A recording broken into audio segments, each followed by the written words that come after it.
probably a big bit of a perfectionist, and I start to get nervous when I see, oh my gosh, I don't know this. They don't know this. All the spelling mistakes, all the handwriting that's looking really messy. Oh, no.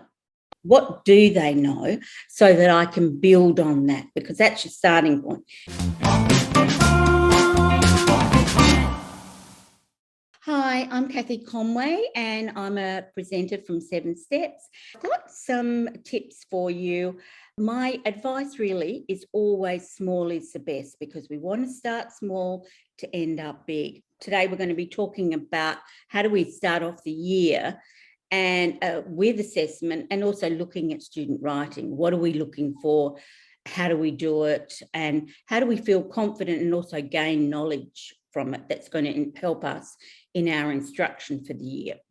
So one of the things that we need to do in the very beginning of the year is it's vital to assess your students' writing, just to know where everybody is at. Because, and thinking about the last couple of years where there can be some gaps in students' learning, this will tell us what they know and what they don't know. It doesn't have to be big. It can be very small. It might be 3 days in a row. One day you might have your students write a little narrative to a prompt. Another day it might be a persuasive. Another one might be some kind of informative text. So, but simple, they might write for 20 minutes, depending on the grade. But I wouldn't do it much more than that. You just want a short, sharp and shiny snapshot of what they can do and what they're showing you they can do. By finding out what they know, how they're doing, you're not over teaching. You're able to move on to the next step of what you want to achieve. And then you can see their progress. Because sometimes as teachers, we think, oh my gosh, there's still so many mistakes, they're not making progress. But if you look at it on a continual basis, you will see that progress. And you can be happy to say, yes, my teaching's working. It's a good indication for you.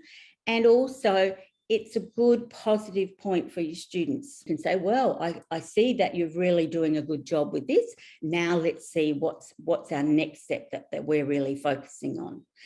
And that's one of those things where when we're doing our 7 steps of writing, when we're writing on a daily basis, those small pieces in the beginning, we have got lots of little pieces of writing there, and we can look at those, and those will tell us how they're progressing. But they're small pieces. And then the students have got something for them to go back, and I like them to nominate.